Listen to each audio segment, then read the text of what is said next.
طيب عمرك فكرت ايه اللي جوه البنك والبنك ده بيشتغل ازاي من جوه؟ الواقع بيقول ان ورا كل ورقة بتتسلم من البنك في عالم كامل جوه البنك وحركة ما بتوقفش، وانا عارف انك نفسك تعرفها وتعيش جواها كمان. فلما بنقول كلمة بنك اول صورة بتيجي في دماغنا غالبا بتكون شباك التيلر او موظفين بتعد فلوس او شوية اوراق واختام او موظفين قاعدين على مكاتب وقدامهم اجهزة كمبيوتر وناس بتستقبلك وتوجهك جوه البنك. انما الحقيقة يا صديقي ان البنك ده اشبه بعمارة كبيرة جدا، واكيد العمارة دي عبارة عن طوابق، وجوه الطوابق دي في شقق، كل طابق بيمثل قسم او ادارة معينة، وكل شقة فيها ناس متخصصة في حاجة معينة. لكن العمارة دي كام دور بالظبط ده بيختلف على حسب حجم البنك نفسه وحجم تعاملاته. يعني مثلا بنك زي البنك الاهلي ده احنا ممكن نقول عليه ناطحة سحاب مش عمارة كبيرة. طيب احنا عايزين نعرف تقسيمة البنك ده من جوه عاملة ازاي،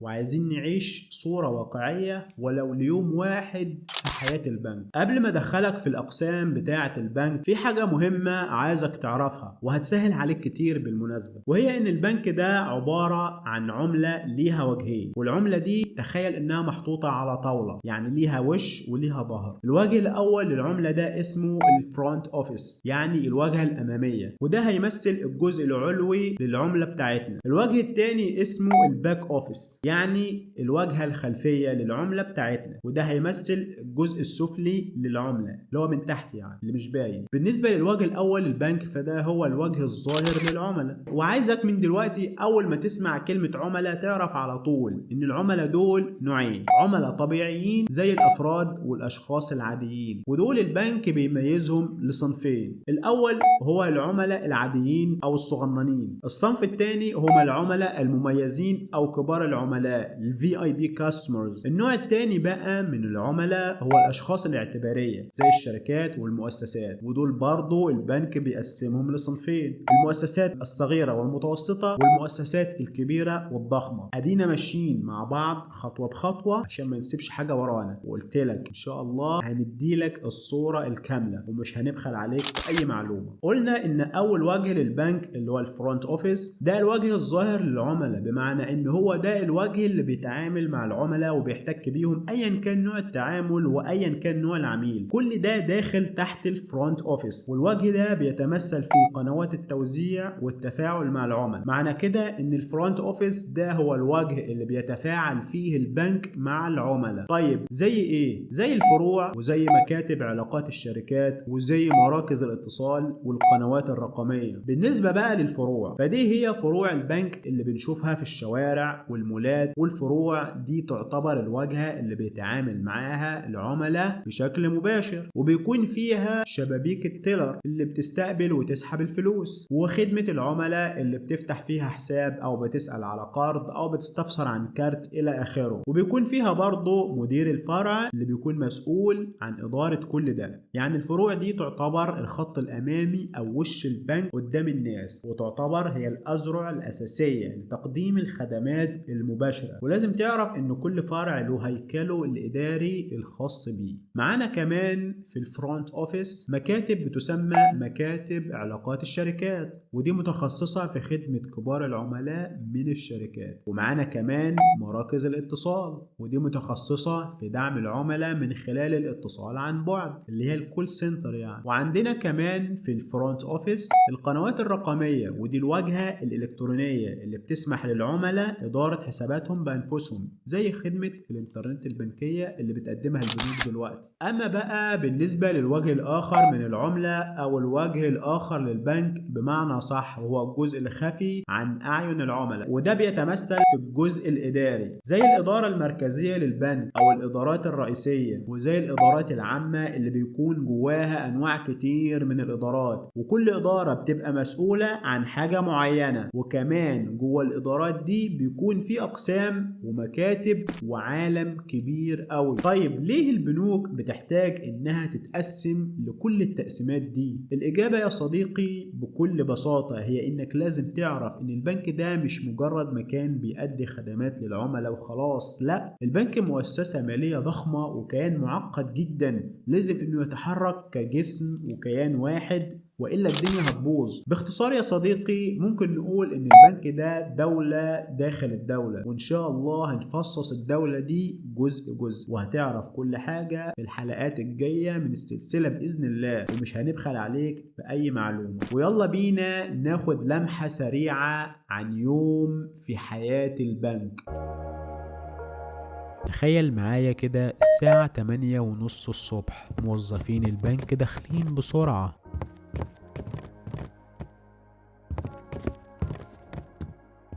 كل واحد ماسك ملف أو ورق مطبوع باين عليهم التركيز. بيفتحوا السيستم، بيجهزوا كشوف الفرع، بيظبطوا الكاش، بيتأكدوا إنه مطابق. أول موظف بيوصل لشباك التيلر،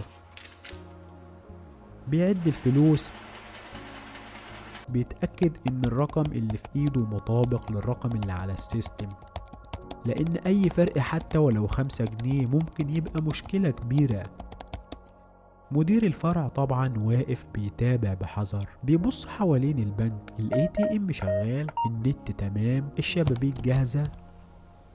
الساعة 9 باب البنك بيتفتح، بيبدأ البنك في استقبال العملاء. طابور صغير بيتكون، كل واحد جاي بطلب مختلف، شاب لسه متعين وعايز يفتح حساب، واحد جاي يسأل على قرض، حد جاي يعمل تحويل، واحد عايز يفتح حساب توفير، ست كبيرة جاية تعمل شهادة استثمار لعيالها، وواحد جاي يسأل ليه اتخصم مني مبلغ معرفش عنه أي حاجة.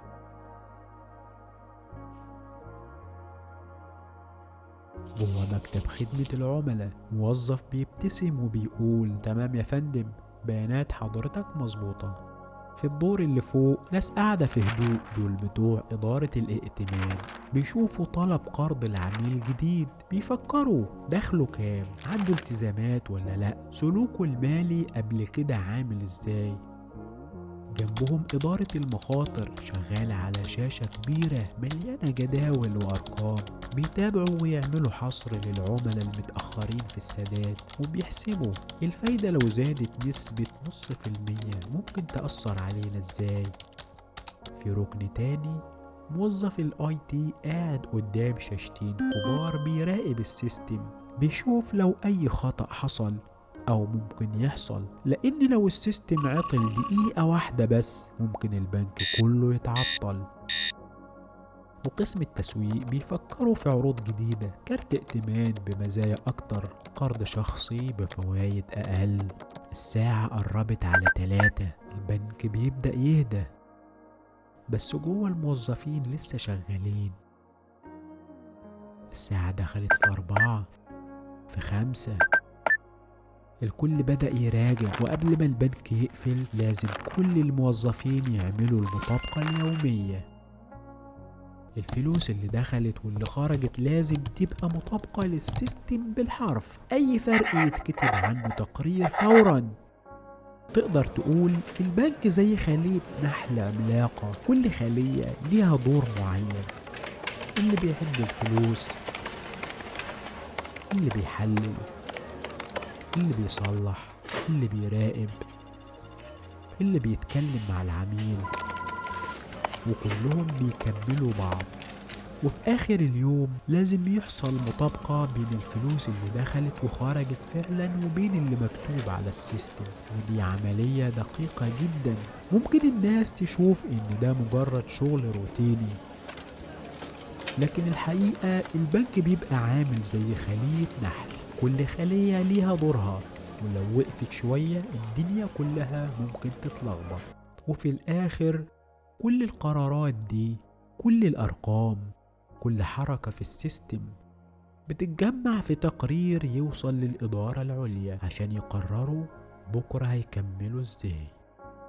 وده كله بيحصل كل يوم جوه البنك ورا الشباك اللي احنا بنشوفه في عالم كامل بيتحرك ما بيقفش. يعني البنك مش مجرد مبنى ومكاتب وناس بتعد فلوس، البنك مؤسسة مالية ضخمة جدا ليها دور محوري في الاقتصاد كله، بتحرك الفلوس من مكان لمكان وتساعد الناس والشركات انهم يشتغلوا وينموا، وكل ده طبعا بيصب في مصلحة البلد. عشان كده كل الدول بتهتم اهتمام كبير جدا بالقطاع المصرفي وبالعاملين في القطاع المصرفي، وبيعينوا كمان محافظ للبنك المركزي بيكون تابع لرئاسة الدولة مباشرة. بس السؤال اللي بيطرح نفسه هنا، ليه أصلا ملايين الناس بيتمنوا يشتغلوا في البنوك؟ وهل الموضوع فعلا مرتب محترم وبدلة شيك وبس، ولا في حاجات تانية احنا مش عارفينها ومش شايفينها؟ استنونا في باقي الحلقات، وما تنسوش أي حد عنده سؤال أيا كان يكتبه في التعليقات، وإن شاء الله نتابع تعليقاتكم واستفساراتكم باستمرار. دمتم بخير